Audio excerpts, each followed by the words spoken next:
good evening, everyone. This is Kagunda Kelvin, your favorite journalist, and I'm very glad to be in this interview with my camera person, Charles. He is also a sub-editor in our newsroom.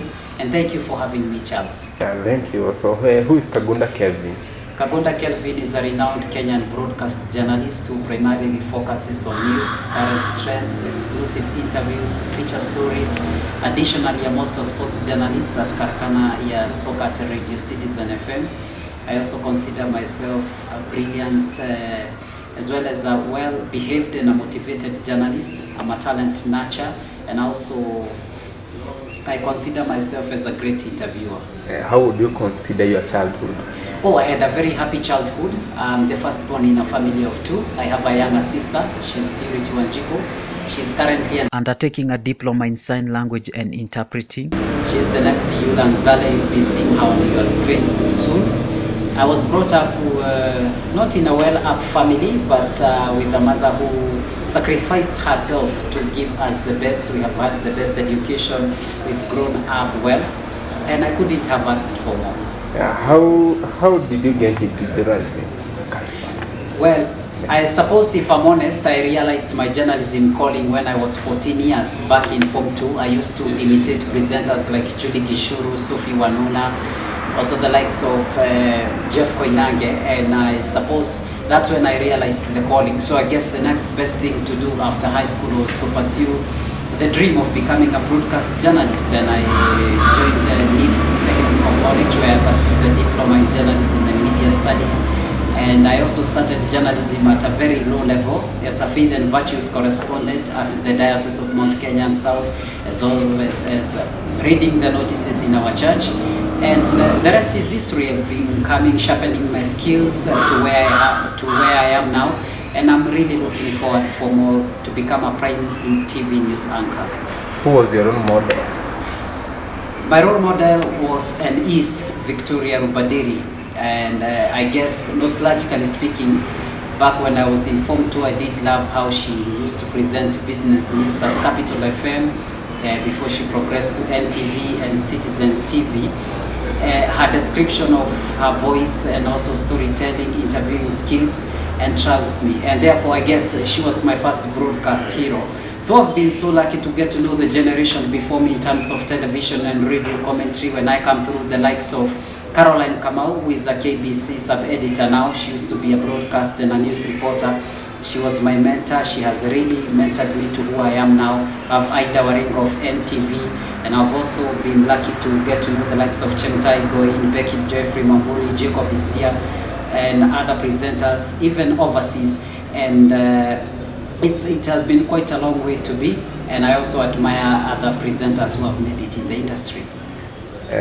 What strengths make you a great journalist? I believe I'm a great interviewer. I'm also a great journalist who can bring a story that is fair, accurate, and objective. And I also believe in my interviewing skills, and that can bring out the necessary information that is required for a TV or a radio story. How do you strike a balance in the scope of your field? Well, that has been a challenge since I was in college, because I wanted to be a sports reporter and a conventional reporter as well as a great interviewer.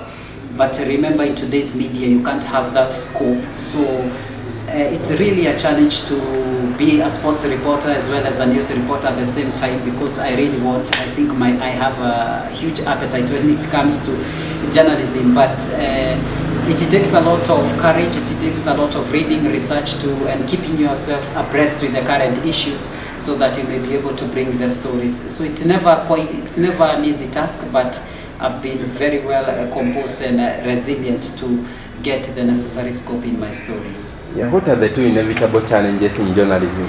The two inevitable challenges in journalism, that's quite a tricky one. But I suppose, if I'm honest, the problem with this job is that one's man's favorite is another man's pain in the neck. So you may never please all the audience. And all I do, in the knowledge that I can't please everyone, is try to tell the story, incorporate all the angles well, and also be fair in reporting. So that's one inevitable challenge that you may never evade, because not everyone will like you, and you may never be good in some people's eyes. Number two, it's a job that's it's very thankless, and you experience a lot of cyberbullying, because in the social media someone inboxes you there and hurl insults of you, criticize you. So again, as a journalist, I've been able to master this art of only taking constructive criticism. What is the craziest thing you have done in your journey? The craziest thing I've done in my journey, well, I've done so many craziest things in my journey, but I suppose if I'm honest, when I left school, that was in 2017, high school. I schooled at the Mbigwa Secondary School. I was chatting with this presenter. She's called Mudhoni Wakirumba. She's a mid-morning presenter at Kameme FM. And during the political season, she told me that we should meet at Thika. That was in the year 2017. Unfortunately, I didn't have a phone. I didn't have a smartphone. I was using a smartphone of my friend. And so the presenter told me we meet at Thika Stadium. There was Governor Kabogo was having an event there. And so when I went, I was locked out because I couldn't access the presenter's podium. So I had a lavalier microphone here, and so when the security started asking whether I'm a presenter, that's when I accessed the podium. Unfortunately, I lied to them that I'm a presenter at Shoro FM, and I used the podium where journalists were using, because there were 5 podiums. You could see the MP's podium, there was the journalist podium, there was MCs and the guest artists. And so I occupied that podium. I was a little bit nervous because the event organizers were not really very sure that this is a journalist, but what made me safe is because I had a lavalier microphone. And so when they said that all journalists should stand and say hi, I stood and I said hi to the congregation. And nostalgically speaking, I remember that day and I laugh off, because what if I was to be caught in that impersonating to be a journalist? And so this is a story I shared to my friend called Chris, and it was very risky for me to do that, but that's the craziest thing. The other one, I think, when I was in NIPS, I used to walk from NIPS to Citizen TV, KBC studios, and then I would stand at the main gates and watch presenters walk in, and I would admire them. Ostensibly, nilikuwa najipangia fare, natoka hapa naenda Nairobi, nasimama hapo kwa gate ya Citizen, NTV, KBC. As also a KTN News, naona how presenters wakiingia, and I say, wow, one day I will be like them. So those are the craziest thing I've ever done in my journalism career. What advice would you give to the upcoming journalists? Oh, my advice to the upcoming journalists, first of all, let them know that dreams are valid. They will one day surely realize the dream. But first of all, I would like to tell them that journalism, as varied as it may be in terms of its domains, is still regarded as arguably one of the most competitive courses, be it in magazines, newspaper reporting, radio and TV broadcasts. It's still regarded behind the scenes. It's arguably one of the most competitive courses, even overseas. You speak to people like Victoria Rubadiri and Jeff Koinange, they'll tell you how competitive it is. So it's not a walk in the park. Secondly, I would tell them to check with themselves whether they really love this job or not, because if you want to do it because you want to be famous, or you want to be rich, or you want to be in some sense well known, I would highly advise against it, because it has a lot of frustrations and you would not be able to cope up with it. So first of all, check with yourself whether you're really passionate about it. The next thing is that there's no point of pretending to be someone who you are not. There's no point of pretending to be someone who you are not, because I believe as kids we used to imitate presenters, but when you grow up, or when you are at that level now of joining college, you still need to be original. You need to be original, and basically, if it was meant to be, it will meant. Basically, the ingredients will be there. If you have a good voice, you have good use of languages, it will definitely work. But you can't just rely on those two, because remember, the news item you see at 7 p.m. and 9 p.m. is a culmination of hours and hours of preparations. So you have to be good in research, you have to take a lot of time in editing. Journalism requires a lot of patience and resilience, because you need to get the necessary scope from the editor. You'll have to go to the field, come back, go pick some bites from the field library, so that you can get the necessary scope of the story. So it's still a very demanding job, that it will demand your patience, so that you'll be able to make a great journalist. Taking all of that into account, I would say believe in yourself with a lot of humility, understand that you never stop learning, that you'll never be good in some people's eyes. You'll never be good in with some editors. They will criticize you. Take criticism so well, but do not oversaturate yourself. Always uphold integrity. And the other one, especially in this era of social media, I would tell the upcoming journalists that you'll be subjected to ridicule, but take criticism, be in a position to sieve the criticism that you are consuming. Again, you've got to be a little bit thick-skinned, because not everyone will love you. People will reject you, and so you will be a little bit be hurt, and so at sometimes you'll feel like that I'll give up, but that's not the way to go. Be patient, be resilient, understand you never stop learning.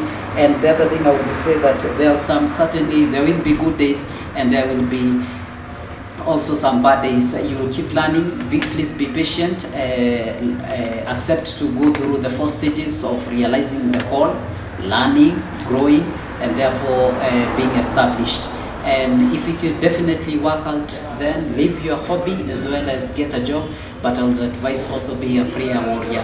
And also I understand that those presenters you see on TV, your heroes, will put you off. Some will reject you, some will criticize you, some will demotivate you. And so you really have to be strong, but always be a prayer warrior, and everything will be fine with you. What would you say are your hobbies?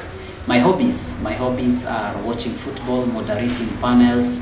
I also like going around to schools, motivating the upcoming journalists. Okay. Who is your favorite gospel musician? My favorite gospel musician, give me 3. Reverend Ruth Wamoyo, I have Shirwa GP, and Charles Washira. Thank you. What is your weakness, and what are you doing to improve it? That's a very challenging question. My weakness is there is a very thin line between Kagunda Kelvin on air vis-a-vis Kagunda Kelvin when I'm not on camera, or you are not hearing me on radio. This is because I'm an introvert. Number 2, I don't socialize easily, and that's my weakness. When people meet me, they are like, "Oh, you're so unassuming. You are not the person I see on TV or I see reporting." Yeah, that's my trait. I don't socialize with people easily. This is because I believe I'm not a people's person.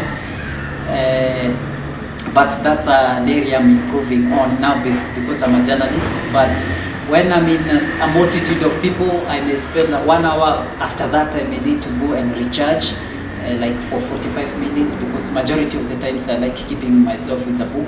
So socializing with people and getting to mingle around with people is my weakness, but I'm currently working on improving on it. Yeah. What is your ultimate goal? My ultimate goal? Well, kind of scale what I've been doing behind the scenes, and also improve on my presentation to become a prime TV news anchor. And I also, after 5 years here in Kenya, I wish to join Al Jazeera and Premier League Productions. That's where, that's my ultimate goal, becoming an international journalist. Are there other journalists that you admire, and what qualities do you admire about them? Yes, apart from Victoria Rubadiri, Caroline Kamau, and Aida Waringa, there are other journalists that I do aspire, the likes of Sima Jeswala at Supersport. I also admire Peter Drury, as well as Darin Abugaitha.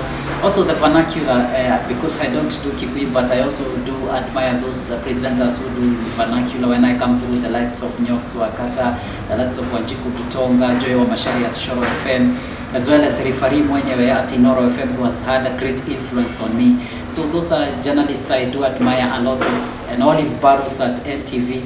And I really look up to them with an elevated feeling of admiration. And I know when I grow up, one day I'll be like them. What are your final words to the viewer as you come to the end of our interview? My final words to the viewer is thank you so much for watching the interview. Hope you've been well motivated. And yeah, that's Kagunda Kelvin. That has been Kagunda Kelvin behind the scenes. But I would advise that go for your dreams. Let no one criticize you. Go for your dreams. Please be patient. Understand that life is not an event, life is a process. And that has been Kagunda Kelvin. And thank you so much, Charles, for having me. I appreciate and hope our viewer has enjoyed the interview. Yeah, thank you for your time also.